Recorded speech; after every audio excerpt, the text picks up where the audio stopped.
Okay, thanks, Lola. Hi, Lola. Hello. Welcome to. God, I'm losing my words this morning. How are you doing?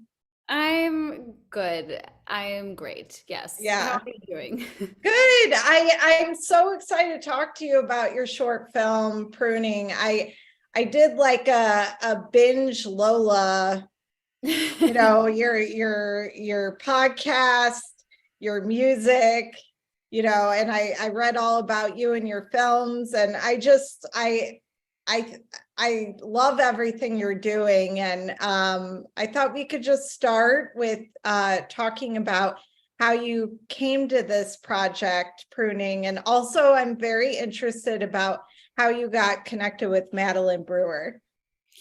Yeah. So it actually originally started with my co-writer, Jeremy Radin, and I. We'd been having conversations about, incels actually. And because we were talking about how there was a period in his life where he might have become one.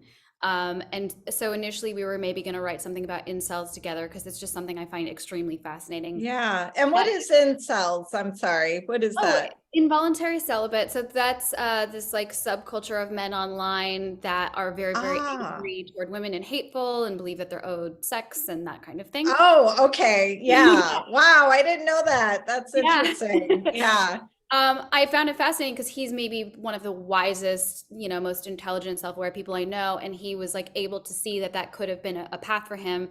So we just started having conversations about sort of like these different subsects of political psychology and like how people become extreme. Yeah. And then I just had this idea one day. I was really just fascinated by some of these political commentators that I was seeing because I was like, I don't think I believe that they believe everything that they're saying. Yeah. I feel like Right. they're doing it for the clicks. And so we'd had so many of these conversations, it seemed like the perfect person to write it with. And so we started to explore this character who's experiencing this really extreme cognitive dissonance because maybe on some level she knows that what she's saying isn't uh, necessarily the safest language to be Yeah. using on a public Hmm. platform. Yeah. Wow. And then Madeline, how did she come into the project? Madeline, we just got really lucky. Jeremy had a mutual friend with her, and we sent her the script. And I think it took us a few months to like really connect. But then when she did read it, she really connected with the character and was really interested in portraying this sort of extreme type of person. Uh, Yeah. and yeah, she came on board. We were so excited. We were like, oh my gosh, she's perfect. She's so Yeah, she is perfect for that role for sure. Yeah, she's amazing. And yeah, so I really feel it's interesting the choices you made with her character and how you kind of represent the people who just kind of ignore these awful things that are happening in our world just for their fame. And so I I'm not going to give anything away, but I'm curious about how you I think it's interesting that Sami is dealing with her conscience, kind of behind closed doors, and how you represent or manifest that feeling of her starting to have a conscience and starting, with Peyton Kennedy's character, her coming to her about her personal connection. And I don't know if you could kind of talk about that and how yeah. So like how like the like there's a scene at the end that I am just like, I have never seen anything like this before, like in horror, and I was terrified, but it's interesting because it touches on such an important topic. And I'm going to do a follow-up question about horror and how it can be cathartic on covering really serious issues in really interesting ways. So I guess without giving anything away, if you could talk about kind of that process of showing through the horror lens what our harsh realities are. Yeah, I mean, to me, like exploring this topic through the lens of horror was kind of a no-brainer because like mass shootings are horrific. And Yes. in my Yeah. opinion, the kind of rhetoric that can lead to them is also very, very horrific. So like it's just so inherently scary, and I wanted to show, like, I wanted to make it feel horrific. You know what I mean? Yeah. Right. We feel, I don't know, we see these people on TV saying these things, and then we see these shootings happen, and it's like, is there a literal one-to-one always? Can you always pinpoint the exact moment, Yeah. language that happened? No, but like there is a pattern of a certain kind of language, and there's a pattern of certain inspirations for shooting, and getting like sort of inside of who it is that's saying these like inflammatory things, and why they're saying it, and how they feel about how they're saying it. Yeah. If I actually try to inhabit what that feels like to be that person, it fills me with like extreme dread and Mm-hmm. anxiety and Mm-hmm. horror, and like and it should like so Yeah. that's what I was trying to communicate on screen. I hope that's not too vague. But No. yeah, Yeah. the physical for me, it just seems like such a visceral, horrible thing that you would feel, and that you wouldn't probably want to feel if you intend to keep going as a shock commentator, you know? Yeah. Yeah. And I really appreciate that because me personally, when I see these shootings happen at like schools and shopping malls and just, ugh, God, clubs and things, I do have this immediate feeling of like, oh no, here we go again. Like there has to be some way, maybe our gun laws or something like that, that we need, we need to stop this. And then life happens, and then you kind of like, you don't Mhm. forget about these situations, but But you become yeah, numb. I mean, when you just see them in the news over and over again and you don't have any personal connection to it, it's like we all get desensitized, and that yes, desensitization is all like is something I find very, very scary. Um, yes, like because yeah, it just keeps happening. It just keeps getting, and we've all like sort of adjusted to this new reality, which we should not. We should, no, but it's no, normal. Like that's how it works. That's human. Like yeah, we yeah, can only withstand so much horrific information before it starts to just feel like normal, which is yeah, normal, or awful, like yeah, removed. yeah, So like yeah, is stirring up those feelings is something that I really wanted to do. And also just like, you know, to me, like I have a podcast about cults and extreme beliefs. yes, yeah, I'm super fascinated with how beliefs become extreme through language. mm-hmm, So much of it mm-hmm, starts in the language, repeating the same thing, scapegoating over and over again, blaming, seeing the world in yes. black and white. Like, um, it really does start with the way that we talk about things. And that's what I was trying to deal with this. Yeah. Yeah, yeah, and it's such a complex subject, and yet it's so it's yeah. So you nail it in terms of how you represent it on screen, and it's just like I'm never gonna forget that end scene. I mean that it's still stayed with me, and I watched it a couple days ago. So yeah, just to transition a little bit to talk about horror. I really feel like right now we're in a renaissance for female horror filmmakers. Laura Moss, Jennifer Kent, Jennifer Reeders, Mercedes Kane. All of these women who and non-binary people who I've spoken to, they deal with these really harsh, serious subjects, and in a way of like channeling their frustration or something they're dealing with personally. And I just love how horror is changing in a way in terms of like the characters, like female characters or non-binary characters, like having all these different layers. It's not just like, here's the dumb woman running away from the scary monster, it's like, no, this is like on another level, like the Babadook even, having some manifestation of like depression, and I don't know if you can comment on this Renaissance, but I really think you're a part of it, and yeah, like you are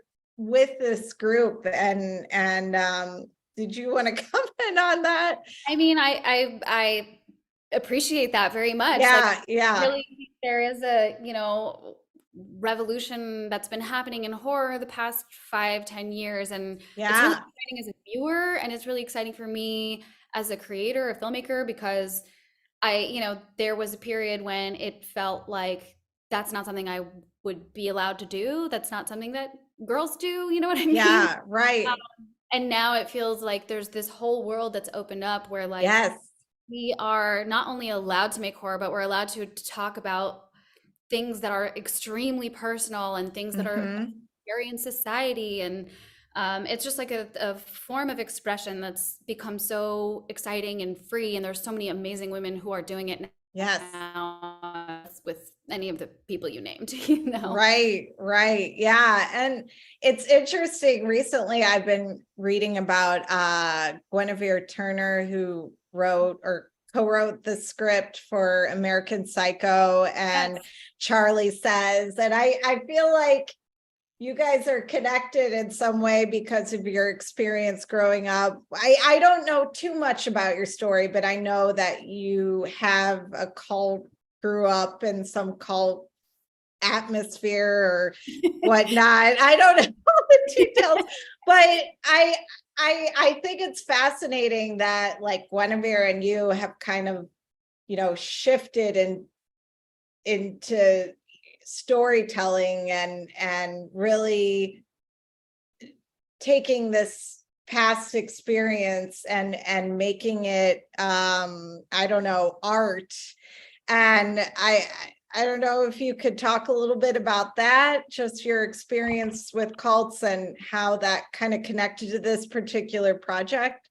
Yeah, totally. It's funny. I was just looking at Guinevere's Instagram yesterday. I believe we follow each other. Um, Yeah. I really want to have her on my podcast because, yeah, she has her childhood was in a cult. She has a new book about it, I believe, called Living More. Yes. Yeah, I want to read it. Yeah. Same, yeah. But for me, like, so my experience, just like briefly in a nutshell, was that I believed in a Mormon offshoot, like Mm, self-proclaimed prophet when I was a kid, and he yeah. kind of conned my mom, and there was some violence that happened to her because of where he had told her to live. I was separated from her. It was interesting because it wasn't like what you think of as like a full commune cult, but it was like a mini cult, and we absolutely Mm, believed that we were, bringing about the end of days. Um and it was something I didn't talk about for years. I like just didn't want to deal with it. I had a lot of shame around it. And once I started talking about it, the floodgates sort of opened, and now I have a podcast about cults. yeah. Like, and like maybe that's the reason I'm drawn to dark storytelling now. Maybe it also has to do with growing up with a lot of horror with my brothers, or maybe it's, who knows. But like, I do think as a result of those experiences, I've developed a fascination um, with the sort of extremes of human behavior and Hmm. the darkest things that humans do. Like that stuff is really interesting for me to explore. Obviously, Guinevere Turner wrote about, a serial killer. She wrote, the script for Right. Psycho. So yeah, maybe it just gives us this little dark, this little dark flame of fascination with how Yeah. things happen to people. And I think people like myself are obsessed with these stories as well. Guinevere actually, she wrote a book, film, Charlie Says, Oh, based right. on Yeah. Charles Manson. And I think, yeah, it is fascinating just learning about just and that's how pruning is, like this cult developing around Sami's show and the people that are following her. Like she's not even interested. Like I love how she talks to that comedian, I think played by, I could get the name wrong, Akilah Hughes. Mhm. Yeah, and I really appreciated that conversation. Mm. Just yeah. So how was it working with those other actors like Peyton and Akilah? Oh, it was awesome. I mean, Peyton I had seen before in another horror short called Selfie, but obviously she's been on lots of shows and Yeah. she's a child actor. And she was amazing. I feel like she's my little sister. I love her. Uh-huh. Akilah Hughes, I've been friends with for a while, and she just was so perfect to me because she really is she has been a political podcaster. Mm. She was, she just posted a clip on her Instagram the other day of her talking on CNN about political issues. She's very much, someone with strong progressive values. Such a cheesy Yeah. phrase. Like, to me, like, yeah, she was just like the perfect person to sort of represent the voice of reason in Yes. all of this. And she just like nailed it immediately. So Yeah. I Yeah. didn't have to do that much. Yeah. Yeah, she was great. And I love how Sammy's like, I can handle comedians. Like, yeah, no problem. This is going to be easy. But yeah, she underestimated her for sure. So yeah, and a question I always ask at like pretty much everybody I interview, what do you hope people see in your film? That's a really good question. And of course, the trash truck is right outside being very loud right now. Oh, I can't even hear it. You're Okay, all okay, good. good. Yeah, yeah. Um, I just want people to just think about the impact that their language has. I Mhm. want people to think about this reality that we've adjusted to, of violence Yeah. just being normal. Um, and I don't know, on some level, like, I also think it's important to, no, I don't want to say that exactly. Mhm. I think, yeah, those I think are the main things. Like, I really just want to raise questions. I want to raise questions Yes. about language and violence and extremism and the ways in which we become extreme and the ways in which we put our blinders on when information doesn't fit with the reality that is preferable for us. And Yeah. I think like the easy version of that for me to tackle is with the extreme right-wing version. But I think on some level, we all engage in some degree of Yes. cognitive dissonance and, like not wanting our worldview to be challenged. I think it's really, really important for us to always be challenging our worldview. So Yeah. hopefully that at least just raising some questions about that is what I'd like to be taken away from it. Yeah. And I honestly, like, I'm excited for more people to be exposed to this film or see this film because, like I said, that end scene just chilling, Thank and you. and people are going to be talking about that for sure. So, and then you have your premiere at the Palm Springs Short Film Fest, right? Is Yes. that, and that's coming up at the end of this month. Okay. Well, I'll make sure to get this up before then. And I really appreciate you speaking with me. And I started listening to your podcast today and I'm like, oh my God, I'm totally hooked. So yeah. And it's called Trust Me, right? Yes. Which is a perfect name. And I think that correlates with this film a lot too. So Mhm. thank you for speaking with me. And I'm really excited just to champion this film and follow your career. Thank you. Thank you so much for having me. Yeah, no problem. You have a good